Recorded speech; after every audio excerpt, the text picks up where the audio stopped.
BBAలో university second rank, third rank సాధించడం Sun International విద్యార్థులకే సాధ్యం. నమస్తే, తెలుగు న్యూస్కి స్వాగతం. నేను గోపికృష్ణ. మనతో డివి శ్రీనివాస్ గారు సీనియర్ జర్నలిస్ట్, అనలిస్ట్ ఉన్నారు. వెల్కమ్ చేద్దాం. నమస్తే సార్. నమస్కారం సార్. తెలంగాణలో విచిత్రమైన పరిస్థితి అయితే కాదు, ఊహించని పరిణామం అయితే కాదు. అన్నీ ఊహించినవే, విచిత్రంగా లేనటువంటివే. ఇలా జరుగుతాయని ఊహించిన తర్వాతనే బీఆర్ఎస్ పార్టీ నుంచి దాదాపు ఇప్పటి వరకు 10 మంది ఎమ్మెల్యేలు కాంగ్రెస్ పార్టీలో జాయిన్ అయిపోయారు. కానీ ఊహించింది ఏంటంటే కేసీఆర్ నాయకుడిగా ఉండగా కేసీఆర్ దగ్గర నుంచి కూడా ఇంతమంది ఎమ్మెల్యేలు వెళ్ళిపోతారా? కేసీఆర్ కనీసం నిలుపుకునే ప్రయత్నం చేస్తారు కదా, ఎందుకు బీఆర్ఎస్కి ఇలాంటి పరిస్థితి దాపురించింది ఈరోజు? అసలు భవిష్యత్తు ఏంటి అనే ప్రశ్నలు ఉదయిస్తున్నప్పుడు మీకేమనిపిస్తుంది? జరుగుతున్న పరిణామాలను చూస్తుంటే సహజంగా ఓ సంవత్సరంలోనో ఓ 2 సంవత్సరాల్లోనో ఇలా ఎమ్మెల్యేలు వెళ్ళిపోవడం మనం చూస్తుంటాం. కనీసం గెలిచి గవర్నమెంట్ మారిన 5 నెలలు కూడా గడవక ముందే ఎమ్మెల్యేలు వెళ్ళిపోయి జాయిన్ అయిపోవడాన్ని ఎట్లా అర్థం చేసుకోవాలి? ఇప్పుడు వెళ్ళిపోయిన ఎమ్మెల్యేలంతా వాళ్ళు బీఆర్ఎస్ ఎమ్మెల్యే ఎలా అని అంటారా? అంటే ఇప్పుడు ఏంటంటే నువ్వు ఎలా తెచ్చుకున్నావో వాళ్ళు అలా వెళ్ళిపోయారు. ఓకే.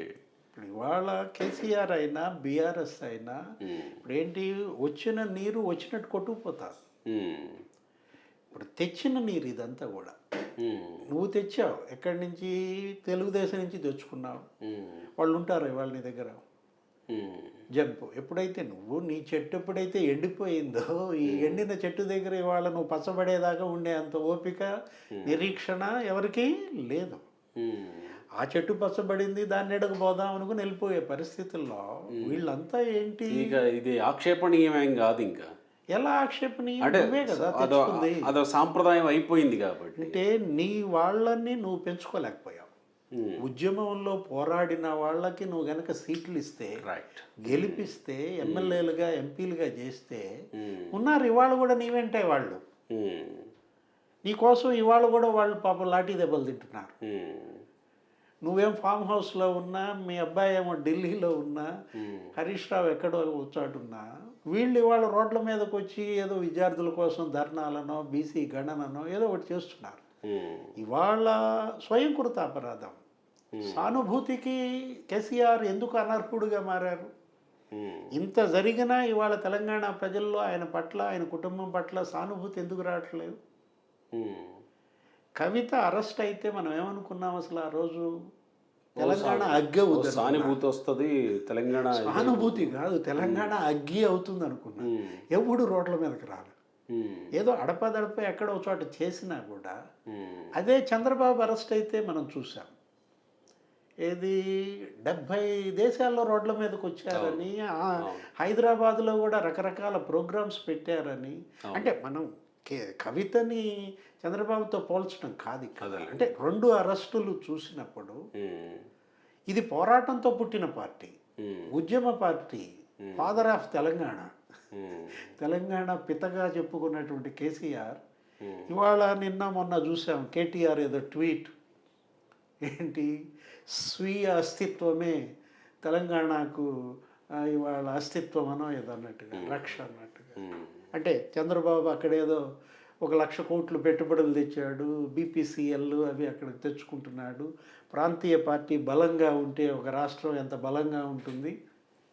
స్వీయ అస్తిత్వమే తెలంగాణకు రక్ష అంటే అసలు అస్తిత్వం ఉంటుందా, ఉండదా? ఇప్పుడు నీ అస్తిత్వాన్ని నువ్వు కదా కోల్పోయింది. తెలంగాణ అస్తిత్వానికి వచ్చిన ముప్పు లేదు, బీఆర్ఎస్ అస్తిత్వమే ప్రమాదంలో పడింది. కారణం మీ అస్తిత్వాన్ని మీరు కోల్పోయారు. మీ పార్టీలో ఉన్న తెలంగాణ పేరు తీసేసింది మీరే కదా, జనం తీసేశారా? ఎప్పుడైతే తెలంగాణ అనే పేరు తీసేసుకుని బీఆర్ఎస్ అయిందో వీళ్ళు నరికేసుకున్నారు. ఉట్టికెక్కలేనమ్మో స్వర్గానికి ఎక్కిందని ఆయన ఏంటి ప్రధాని కావాలన్న ఆరాటమా? మహారాష్ట్ర అంటాడు, లేకపోతే కర్ణాటక అంటాడు. కుమారస్వామిని తీసుకొచ్చి ఇక్కడ పార్టీ ఇనాగర్ చేయించుకున్నారు. ఏది ఆ రోజు టీఆర్ఎస్ బీఆర్ఎస్గా మారిన నేపథ్యం అదే కుమారస్వామి పోయి మోడీ చెంతకి చేరాడు. ఇవాళ కేంద్ర మంత్రి ఎవరు ఈ రోజు ఈ పరిస్థితి కేసీఆర్కి ఎందుకు వచ్చింది, లేకపోతే ప్రజల్లో సానుభూతి ఎందుకు రావటం లేదంటే కారణం ఇదే. ఇవంతా ఒక ఎత్తు అయితే ఇక భవిష్యత్తు ఏంటి పార్టీ పరిస్థితి అనేది కూడా ఒక ప్రశ్న ఇప్పుడు తిరుగుతూ ఉంది. ఒకవైపు బీజేపీ తనను తను బలోపేతం చేసుకుంటూ పోతుంది, కాంగ్రెస్ పార్టీ అధికారంలో ఉంది కాబట్టి అది ఎలాగూ బలంగానే కనపడుతుంది. ఇటు తెలుగుదేశం పార్టీ కూడా మేము బలపడాలని వాళ్ళ ప్రయత్నాలు వాళ్ళు చేసుకుంటూ ఉన్నారు. మరి బీఆర్ఎస్ ఏంటి, బలం పెరగకపోగా ఉన్న దాంట్లో నుంచి పోతూ ఉంటే బీఆర్ఎస్ని నిలబెట్టుకోవడం ఎట్లా? మీరు నాయకుల పార్టీ మారటం గురించి ఆలోచిస్తున్నారు. 10 మంది ఎమ్మెల్యేలు మారారండి, 8 మంది ఎమ్మెల్సీలు మారారండి, కేశవరావు రాజీనామా చేసేసాడు రాజ్యసభకి. ఇట్లా మనం అనుకుంటున్నది ఇదేంటి, ఇది పైన కనపడుతున్నది, మేడిపండు పైన చూస్తాం కాదు, అసలు లోపల ఏం జరుగుతోంది ఏంటి. ఇప్పుడు అసలు కార్యకర్తలు ఉన్నారా ఈ పార్టీకి? Okay okay. ఇప్పుడు ఇవాళ ఓట్లు ఉన్నాయా ఈ పార్టీకి? బీఆర్ఎస్ మనం చూసాం పార్లమెంట్ ఎన్నికల్లో చూసాంగా ఏవి ఓట్లు. ఇది 4 నెలల్లో 20% ఓట్స్ ఎరోడ్ అయ్యాయంటే మనం ఎక్కడో గతంలో చూసాం సాయిల్ ఎరోషన్. ఇది ఈ ఓట్ ఎరోషన్ ఇప్పుడే చూస్తున్నాము. ఏదో వరద కోత కనుక వస్తే నేల కోత సంభవించినట్టుగా ఈ 20% డౌన్ఫాల్ ఏంటంటే 4 నెలల్లో. ఇప్పుడు అసెంబ్లీలో బీఆర్ఎస్కి 37% ఓట్ బ్యాంక్ వచ్చింది, పార్లమెంటులో నీకు 17%కి పడిపోయావంటే ఎవరు దానికి కారణం?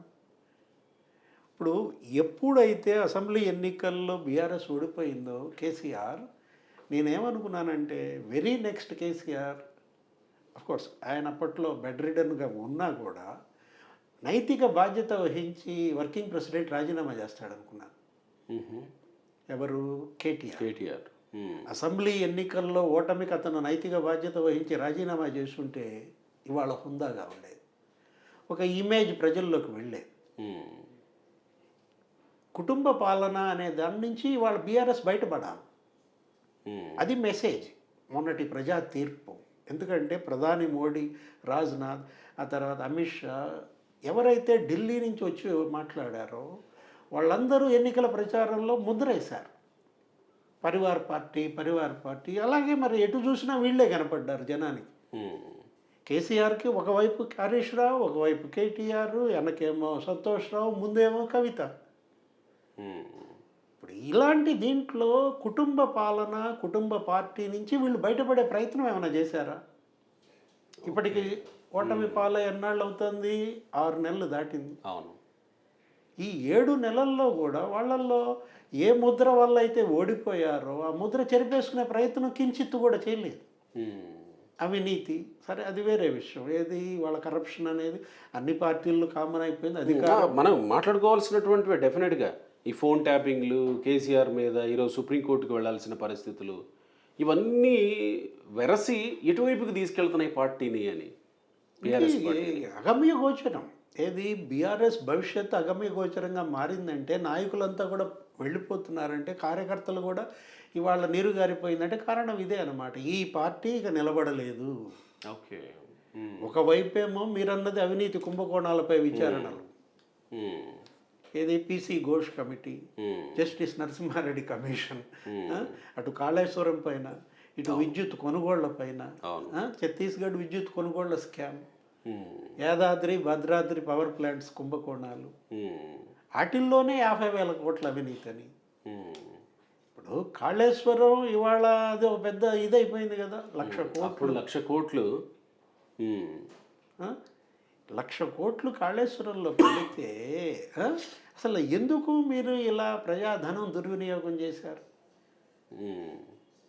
ఒకవైపు మనం చూసాం, ఏది ఉద్యమ పార్టీ, పోరాట పటిమతో వచ్చినటువంటి పార్టీ, అనేక ఉప ఎన్నికలు తెచ్చుకొని బలోపేతమైనటువంటి పార్టీ ఈ 5-6 నెలల్లో ఇంత కొట్టుమిట్టాడటం మనం అసలు ఎప్పుడు చూడలేదు. అంటే బీఆర్ఎస్ బలోపేతం కావాలంటే ఎన్నికలు వస్తేనే బలోపేతం అవుద్దా? ఎన్నికలు తెప్పిస్తేనే బలోపేతం అవుద్దా? లేదు మొన్న వచ్చాయిగా యాదృచ్ఛికంగా పార్లమెంట్ ఎన్నికలు ఎక్కడయ్యింది? ఏ ఎన్నికలతో అయితే బలపడిందో ఆ ఎన్నికలతోనే ఇది అంతమవుతుందని మనం ఊహించలేదన్నమాట. రేవంత్ ఏమంటారు, కూల్చేద్దామన్నారు నా పార్టీని, వాళ్ళు నిలబెడుతున్నానికి వస్తున్నారు అంటాడు. ఆ మాట అంటాం ఎందుకు? రేవంత్ దీంతో మనం ఆలోచిస్తే వాళ్ళకి ఫస్ట్ కేసీఆర్ ఇచ్చినటువంటి వెర్షన్ ఏంటి, 3 నెలలు మనం ఏం మాట్లాడద్దు, 100 రోజులు వాళ్ళకి ఇద్దాము. ఈ లోపే మీరు అనవసరంగా మరి నోరెందుకు జారారు? ఈ ప్రభుత్వం ఉండేది కాదు, ఇది రేపు మాకు కూలిపోతుందని. ఎవరైతే ఆ మాట మొదటిసారి కూడా పోయి అతనే ముందు వరుసలో జరిపోయాడు. మొట్టమొదటి ఆయనే అనుకుంటా. అంటే ఆయన కూడా నీవాడు కాదు కదా, బయట నుంచి తెచ్చుకున్నాడువే కదా. అంటే తెలుగుదేశం నుంచి తెచ్చుకున్న వాళ్ళే తన వీళ్ళంతా. కుటుంబ సభ్యుల్ని నియమించుకోగలిగాడు కానీ తన కోసం నిలబడేటువంటి వాళ్ళని నియమించుకోలేకపోయాడు కేసీఆర్. అంటే స్వార్థం. ఏది కేసీఆర్ కూడా మనిషే కదా, స్వార్థాన్ని జయించలేకపోవటమే ఇవాళ ఆయన ఉద్యమ పార్టీ ఇలా నీకు గాలి బుడగలాగా మారిపోతుంది. మరి ఇప్పుడు నమ్మే పరిస్థితి ఉండదా ఇంకా జనాలు? ఇంకెక్కడ ఆ స్పేస్ని ఎవరిది, ఏ పార్టీ తీసుకుంటుంది? ఇవాళ ఏం జరుగుతోంది? మొన్న పార్లమెంట్ ఎన్నికల ప్రజా తీర్పు ఇచ్చిన సందేశం ఏంటి? కేవలం 2 స్థానాల్లోనే వాళ్ళు సెకండ్ ప్లేస్. మిగతా అన్నిట్లో 17 స్థానాల్లో 15 స్థానాల్లో వీళ్ళు 3వ ప్లేస్కి దిగజారిపోయారంటే ఒకటి తీసేయండి ఆల్రెడీ. ఏది ఇది అవసరం లేదు కదా, చార్మినార్ హైదరాబాద్. ఇంకా 3వ స్థానానికి వెళ్ళిపోయిన పార్టీని అలబడి జనం ఉంటారా, కార్యకర్తలు ఉంటారా? అదే ఆ స్పేస్ ఎవరు తీసుకుంటారు, ఏ పార్టీ తీసుకుంటారు? వచ్చేసింది ఆల్రెడీ. వాళ్ళు ఏంటి, ఇక్కడ కేవలం 2 జాతీయ పార్టీలే, కాంగ్రెస్ బీజేపీ. స్ట్రైట్ ఫైట్ అయిపోతుంది అనమాట. అంటే బీజేపీ ఆహ్వానిస్తున్నాయి. బీజేపీ అంటే మళ్ళీ ఇక్కడ ఇంకొక ఇది ఉంది. బీజేపీ అంటే ఆల్రెడీ పక్కనే పొరుగు రాష్ట్రం అయిన తెలుగు రాష్ట్రంలో పొత్తులో Telugu Desam party plus Janasena party ఉన్నాయి కదా, వాళ్ళు కూడా ఇక్కడ బలపడాలని కోరుకుంటున్నారు. కాబట్టి బీజేపీ అదే పొత్తు ధర్మాన్ని ఇక్కడ కంటిన్యూ చేసి జాతీయ పార్టీగా మరొక జాతీయ పార్టీ కాంగ్రెస్ వర్సెస్ ఎన్డీఏ అవుతుందా, లేకపోతే బీజేపీ వర్సెస్ కాంగ్రెస్ అయ్యే అవకాశం ఉంటుందా? ఇక్కడ రాబోయే 5 ఏళ్ళు దేశ రాజకీయాల ప్రభావం తెలంగాణ పైన కూడా పడుతుంది, ఆంధ్రప్రదేశ్ పైన కూడా పడుతుంది. మొత్తం ఇవాళ ఏంటంటే జాతీయ రాజకీయాల యొక్క ప్రభావ తీవ్రత పెరుగుతుంది. ఇంకా రేపు ఇంకా ఈ 5 ఏళ్లలో మరింత బలపడుతుంది అనమాట. బీజేపీ కేంద్రంలో బలహీనపడుతుంది. ఓకే, మన లోక్సభ ఉప ఎన్నికల్లో కూడా, లోక్సభ ఎన్నికలతో పాటు మొన్న జరిగిన ఉప ఎన్నికల అసెంబ్లీ ఫలితాలు చూసాను. 13 సీట్లలో నీకు రెండో మూడో ఒకటేమో జేడీయూ గెలిచినట్టుంది, బీజేపీ 2 గెలిచినట్టుంది. 10 సీట్లు ఇండియా కూటమి కొట్టేసిన దీంట్లో ఇవాళ కాంగ్రెస్ పార్టీ మరి దేశవ్యాప్తంగా బలోపేతం పుంజుకోవటం, 52 సీట్ల నుండి 100 పార్లమెంట్ సీట్లకు రావటం అంటే డబల్ ద ఎనర్జీ. అవును, ఏది కాంగ్రెస్. ఇప్పుడు ఈ పరిస్థితుల్లో ఇక్కడ తెలంగాణలో కాంగ్రెస్ బీజేపీ నువ్వా నేనా అన్నట్లుగా పోరాడుకుంటున్న దీంట్లో ఇక ఇక్కడ ప్రాంతీయ పార్టీలు తెలంగాణలో మనలేవు. కాకపోతే బీజేపీ బలహీనపడటం వల్ల ఇక్కడ మళ్ళీ తెలుగుదేశం జనసేన కూటమిని కనుక తెచ్చుకొని ఎక్కడ తెలంగాణలో కూడా ఆంధ్రప్రదేశ్లానే అక్కడ జాతీయ రాజకీయాల్లో ఉన్నట్లే ఇక్కడ టీడీపీ జనసేనని మరి వాళ్ళ బీజేపీ తెచ్చుకోగలదా? ఎందుకంటే మనకు తెలిసి బీజేపీ సిద్ధాంతం కానీ బీజేపీ యొక్క మూల సూత్రం కానీ స్వార్థమే కదా. ఏది తను బలపడాలన్న దానికోసం ఎవరినైనా మింగేసే పరిస్థితుల్లో చేతులారా చూస్తూ ఇక్కడ తెలుగుదేశాన్ని జనసేనని పెంచుద్దా బీజేపీ తెలంగాణలో? అంత పెద్ద మనసు బీజేపీకి ఇక్కడ ఉందా అంటే డౌటే. ఎందుకంటే ఇవాళ తెలంగాణలో తెలుగుదేశం సంస్థాగతంగా ఇప్పటికీ బలంగానే ఉంటుంది. మనం చూసాం, ఏది మొన్న ఎన్నికల్లో ఆ మాటకు వస్తే కర్ణాటకలో జేడీయూ అవసరం బీజేపీకి ఉందా, బీజేపీ అవసరం జేడీయూకి ఉందా? కర్ణాటకలో జేడీయూ అవసరమే బీజేపీకి ఉన్నట్టు అనుకోవాలా? అంటే 2 బలహీన పడిన పరిస్థితుల్లో ఇద్దరు చెరకు భుజం మీద చేసుకున్న పరిస్థితి. కానీ తెలంగాణలో ఆ పరిస్థితి లేదంటారా? ఇక్కడ తెలంగాణలో మొదటిసారి అధికారం రుచి వైపు బీజేపీ వస్తాను. Okay okay.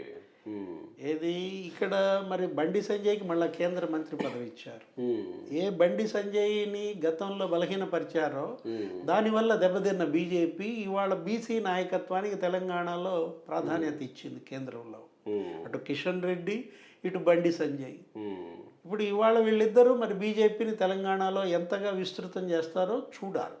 ఓకే, కేంద్రంలో బీజేపీ బలహీన పట్టాన్ని బట్టి ఇక్కడ తెలంగాణలో కూటమి బలోపేతమయ్యే అవకాశం ఉంది. Okay, okay, right, right, right. కేంద్ర రాజకీయాల ప్రభావం ఇవాళ రాష్ట్రం పైన తీవ్రంగా పడుతుందంటే అదే కారణం. నిన్న ఒక మాట, కనీసం తెలంగాణలో 2023 ఎలక్షన్లకు ముందు 6 నెలల ముందు కూడా కాంగ్రెస్ పార్టీ పరిస్థితి ఏంటి? 6 నెలల ముందు కూడా అలాంటి పరిస్థితుల్లో ఉన్నటువంటి కాంగ్రెస్ పార్టీ అధికారంలోకి రాగలిగినప్పుడు 37% అసెంబ్లీ ఎన్నికల్లో ఓటింగ్ తెచ్చుకున్నటువంటి బీఆర్ఎస్ పార్టీ మళ్ళీ తిరిగి పుంజుకోవడం అంత కష్టమా? అంటే బీఆర్ఎస్ పుంజుకునే అవకాశం బీఆర్ఎస్కి ఇస్తారా? ఓకే, జాతీయ పార్టీలు రెండు. ఇప్పుడు ఇవాళ ఏంటంటే దేశ రాజకీయాల్లో 2 జాతీయ పార్టీల యొక్క రోల్ ఒక రకంగా ఉంటే తెలంగాణలో 2 జాతీయ పార్టీల రోల్ ఇంకో రకంగా ఉంది. క్విడ్ ప్రోకో నడుస్తుంది ఇక్కడ కూడా కాంగ్రెస్ బీజేపీ ఇచ్చిపుచ్చుకుంటున్నాయి. ఎలా నీకెంత నాకెంత అంటున్నారు బీఆర్ఎస్లో వాటాలు. ఓకే, నువ్వు ఒక 2 ఎమ్మెల్యేలను తీసుకుంటే నేను ఒక 10 మంది ఎమ్మెల్యేలను తీసుకుంటాను అన్నట్టుగా పంచుకున్న దీంట్లో మనం పొలిటికల్ క్విడ్ ప్రోకో అనుకుంటాం దీన్ని. ఇప్పటివరకు క్విడ్ ప్రోకో అని మనం కరప్షన్లో చూసాం. బీఆర్ఎస్ని ఇవాళ భూస్థాపితం చేయడంలో ఈ 2 జాతీయ పార్టీలు ఇవాళ ఏకమవుతున్నాయి. సో స్పేస్ మీరు అన్నట్టు బీఆర్ఎస్ స్పేస్ అంతా బీజేపీకే వెళ్ళే అవకాశం ఉంటుందని అంటారు. అంతే కదా. కానీ నాయకులు కాంగ్రెస్కి వెళుతున్నప్పుడు ఓటర్లు బీజేపీకి వెళ్తారా? అంటే ఓటర్ యాటిట్యూడ్ ఎలా ఉంటుందంటే ప్రభుత్వం న్యాయం చేస్తే పాలకపక్షం వైపు ఉంటాం, ప్రభుత్వం అన్యాయం చేస్తే ప్రతిపక్షం వైపు వెళ్తాం. ఆల్టర్నేటివ్. ఇప్పుడు రాబోయే 5 ఏళ్లలో జరగబోయే అన్యాయాల బాధిత ప్రజానీకం అప్పటి బలోపేతంగా ఉండే ప్రతిపక్షం వైపు బలమైన ప్రత్యామ్నాయం వైపే వెళ్తారు. అప్పటికి బలమైన ప్రత్యామ్నాయంగా బీజేపీ మారుతున్న నేపథ్యంలో బీజేపీ మొత్తం అపోజిషన్ని క్యాప్చర్ చేసే అవకాశం ఉంది. రైట్. ఇప్పుడు ఇవాళ బీఆర్ఎస్ మనుగడ, బీఆర్ఎస్ యొక్క ఉనికి కేసీఆర్ పైన ఆధారపడి ఉంది. What next? కేసీఆర్ ఏం చేయబోతున్నారు, ఆయన దిశానిర్దేశం ఏమి ఇవ్వబోతున్నారు అనే దాంట్లో ఇప్పటికీ ఆయన బయటపడలేదు. ఆయన జనంలోకి వెళ్ళటం లేదు, బయటికి రావటం లేదు. కూతురేమో జైల్లో నుంచి ఇంతవరకు బయటికి రాలేదు.